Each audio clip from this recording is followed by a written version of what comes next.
Hey guys, in this video, I'm going to be unboxing WWE Summerslam 2000, one of the best SummerSlams of all time.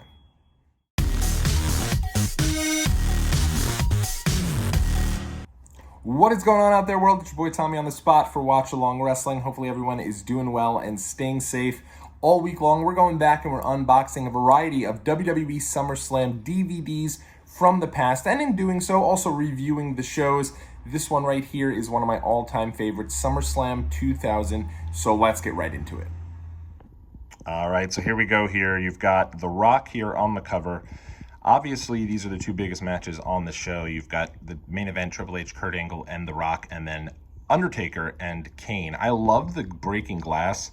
I don't know if I love The Rock on the cover twice, but what I will say is it's interesting that in just 1 year, The Rock has already kind of cemented his place as the face of WWE over Stone Cold, who'd been out now since November of 1999. You can kind of turn it over. Let's look at the binding here. Really, really cool colors here. I definitely like the yellow more than the black that was on some of the past releases, like SummerSlam 1999. You can tell this is the 8th release here for WWE, or I guess WWF at the time, WWF home video, so to speak. We'll read the back here. I'm not going to go through the match listing here because the full match listing is in the insert, which is included here, so I'm excited about that. The battle for the title plus Triple H, Stephanie, Kurt Angle love triangle. Tables, ladders, chairs, oh my. 2 triple threats for the price of 1. And they talk about extra special features, 8 exclusive interviews, a special look at the beach TV ads, plus a special look at the feuds and events leading up to SummerSlam 2000. And again, they have some of the matches there. You could see Jim Ross smashing the candy jar over Taz's head, Kurt Angle carrying a prone Stephanie out. Is it unconscious Stephanie out? I don't know when I said prone. You've got Devon, and I think that's Matt Hardy hanging from the ladder there, hanging from the belts rather in the ladder. And then obviously Triple H and The Rock, as well as Chris Jericho and Chris Benoit. And you can see that WWF scratch logo prominently featured both on the disc art as well as on the insert. Let's open up that insert for you. And obviously they have the entire menu breakdown there, which, remember, at the time, one of the main things about DVDs that people liked was that pick a fight feature, as you wouldn't have to go and rewind and fast forward to the match you wanted to get. Some of the other highlights of the show, you've got Scotty 2 Hotty there with Bull Buchanan, Val Venus going with Eddie and Chyna, Shane McMahon and Steve Blackman hardcore title match. But let's go through the match listing here for you. You've got triple threat match for the WWF Championship, The Rock versus Triple H versus Kurt Angle, Undertaker versus Kane, Chris Jericho versus Chris Benoit, TLC match for the Tag Team Championships, Edge and Christian, the Dudley Boys, Hardy Boys, hardcore title match, Shane McMahon versus Steve Blackman, first ever thong stink face match, good God, the Cat versus Terry, Taz versus Jerry the King Lawler, intergender tag team match for the Intercontinental title, Val Venus and Trish Stratus versus Eddie Guerrero and Chyna, X-Pac versus Road Dogg, Right to Censor versus Too Cool and Rikishi. And a look here at some of the extras. You've got flashbacks, Thug Life, Y2J versus the Rabid Wolverine, Tables, Ladders, and Chairs, oh my, Brothers from Hell, Triple Threat, Herstory, and the extras, World Wrestling Federation versus Michael Bolton's Bombers, Airwaves with Attitude, He Said, She Said, Life's a Beach, Behind the Beach, and then feedback interviews with Right to Censor, Eddie Guerrero and Chyna, Taz, Steve Blackman, Chris Benoit, Edge and Christian, The Cat, and The Undertaker. I'll tell you right now, I love the little features here and the little parts, little photos from all the different matches of the evening. Very, very cool. All right, so let's get into this here, the breakdown of the show here, as well as my review of everything. And I will get into some of the extras because I will say, despite this being a 1-disc release, there's actually a lot to sink your teeth into as far as the extras go. And I think this was definitely worth the bang for the buck. I didn't get this for too much. I feel like I got this for like 15 bucks on eBay, so it was not bad. I haven't bought too many straight up releases on eBay, but for 15 bucks for an old school release like this, I had no choice. I thought it was great. Show opens, Right to Censor gets the win over Too Cool and Rikishi. Interesting to note that Too Cool and Rikishi were brought down by a couple of the Godfather's former hoes, Mandy and Victoria. Victoria would indeed go on to be Victoria, who Lisa Marie Verone, who we've come to love and respect as one of the greatest women's wrestlers in WWE history. But Too Cool and Rikishi, obviously, probably one of the greatest opening acts you could have on a show. Get the crowd up, get the crowd dancing, get the crowd into everything. And unfortunately, they lose to the Right to Censor. Right to Censor, a brutal act. But I guess they were supposed to be, right? They were supposed to be heels, and so they did a good job there. X-Pac and Road Dogg in the summer of 2000. I think we were done with X-Pac and Road Dogg at this point. Love them. They were great for a time. They were great as members of DX. But at this point, this was at the tail end of what they were doing with the DX stuff. X-Pac gets a pretty quick win, and that goes over pretty fast there.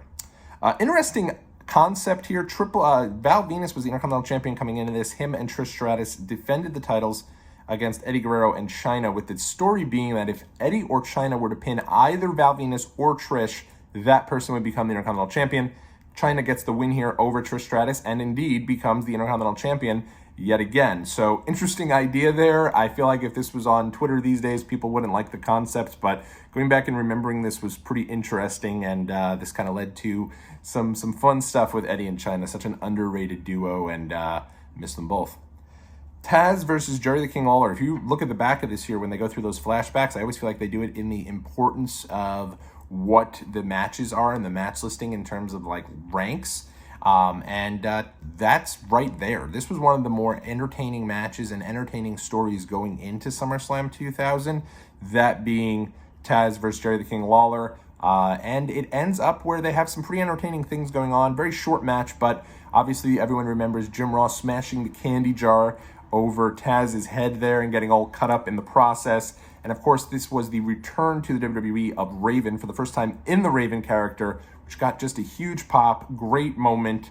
Didn't lead to too much between Taz and Raven, but really cool moment. At the time, I remember just losing my mind over Raven being in WWE, one of my favorite characters. I know it's one of my good friend Steve's favorite character, probably of all time. So good to have Raven back within the WWE family. And that was still during that fun period where you never knew who was going to jump ship from WWE to WCW, ECW. Still all three companies still around here in the summer of 2000.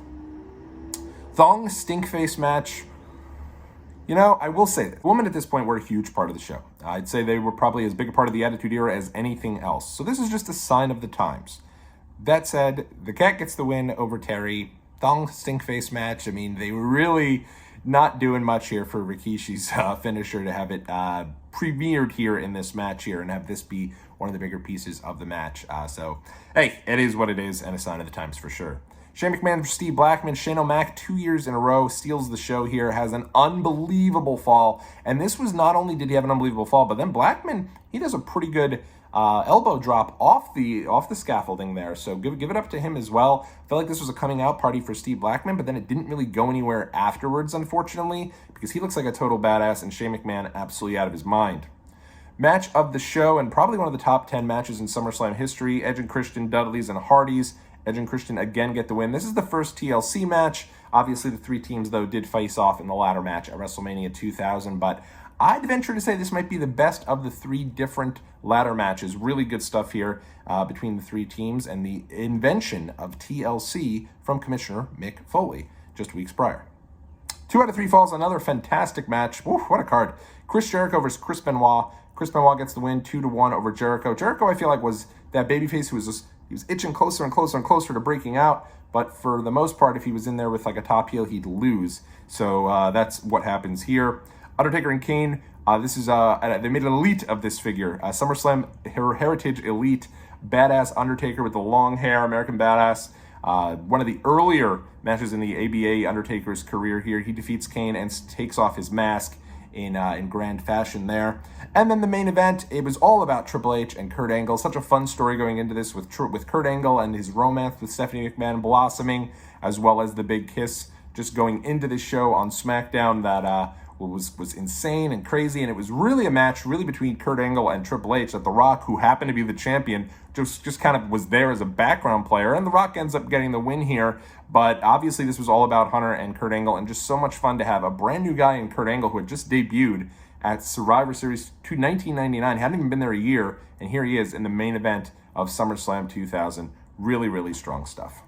All right, so now we're going to get into the extras here. This is obviously, I always say, when it comes to getting these old school releases, you always want your extras. You want something good here that you can go back that you completely forgot took place and rewatch that here. They've got a ton of stuff on this one. I mean, they've got 2, 4, 6, 8 different interviews. They have 5 different flashback packages. Definitely go check those out. But the big pieces for me were these extras right here. If you take a look at the extra section, the World Wrestling Federation versus Michael Bolton Bombers. Such a fun look back as to some of the undercard guys in WWE at the time who were doing a softball game, I think it was, against, I'm assuming it was softball, maybe it was baseball, who knows, against Michael Bolton's team here to raise money for charity. The Dudleys are really the star of this. They're probably the biggest act that's a part of it, but some other folks, the coach, Chaz, if you remember him, Dean Malenko, and everyone's just having a great time. Really fun to go back there and take a look at it.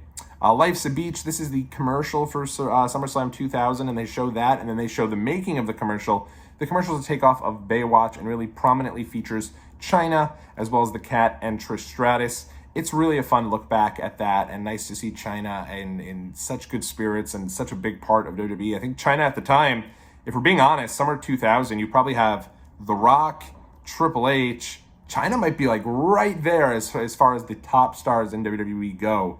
And here she is as a big part of the SummerSlam commercial. Those SummerSlam commercials through the years are such a major part of the show, and so this was really cool that they included this.